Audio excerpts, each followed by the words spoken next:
복막전이가 치료가 안 되는 건 아닙니다. 물론 예후가 나쁜 건 사실이고요.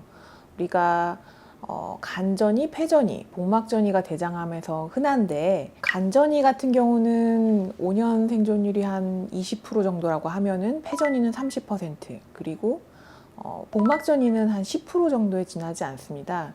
그래서 예후가 다른 장기에 전이된 경우에 비해서는 나쁜 건 사실이에요. 하지만 항암제 안 듣느냐? 그런 건 아닙니다. 항암제로도 충분히 효과를 보시는 분들이 있고요. 물론 다 없어진다고 우리가 장담할 순 없죠. 그런데 사실 그거는 전이암의 경우는 다 마찬가지이고요. 복막전이도 다 환자분마다 조금씩 다른데, 어떤 경우는 일부 조그만한 덩어리들만 있는 그런 경우는 드물지만 수술을 시도해 보는 경우도 있으세요. 반면 이제 복막을 따라서 쫙 퍼진 그런 경우에는 복수도 많고, 그런 경우는 사실 수술을 고려하기 어려운 경우가 대부분이죠. 그래서 환자분들이 항암 치료에 한계가 있다, 그래서 수술적인 그런 보통은 하이팩 말씀을 많이 하시는데,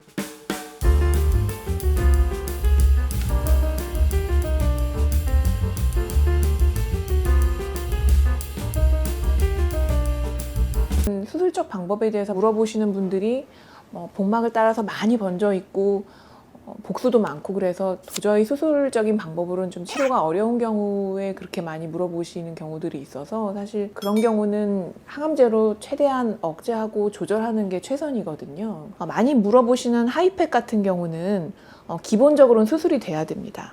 복막에 퍼져 있는 덩어리들을 다 눈으로 봤을 때 깨끗하게 다 걷어내고, 복막 투석액에다가 항암제를 섞은 물을 그런 물로 복막을 씻어내는 거죠. 그렇게 하면은 완치율이 높아진다는 보고들이 있긴 있습니다. 하지만 복막전이 수술을 해서 하이팩을 한 경우와 안 한 경우를 비교해 보면은 생존 기간이 늘어났다는 보고가 되진 않았어요. 그런 생존 기간의 연장을 보고한 것은 실패한 결과가 나왔고, 그래서 아직까지는 적어도 복막전이 환자의 일부에서는 우리가 수술을 해서 도움을 얻을 수 있다.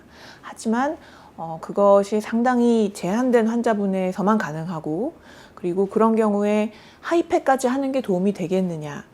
그거는 아직까지는 하이팩이 복막전이 환자분에게 확실히 도움이 된다는 근거는 없습니다. 하지만 여러 가지 임상시험들이 또 진행되고 있기 때문에 향후로는 더 좋은 결과를 기대할 수는 있겠죠. 중요한 거는 하이팩도 수술을 한 경우에 해당이 된다는 것이고요. 그리고 수술을 하더라도 하이팩을 했을 경우에 또 부작용이 또 많이 늘어날 수가 있습니다.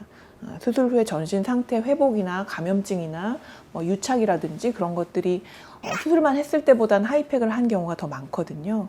그래서 그런 결정은 상당히 신중하게 해야 되고, 적어도 하이팩이나 복막전이 수술까지 하려면은 다학제 통합진료를 통해서 결정할 수 있는 그런 병원에 가셔서 상의를 해보시는 게 좋을 거로 생각이 됩니다.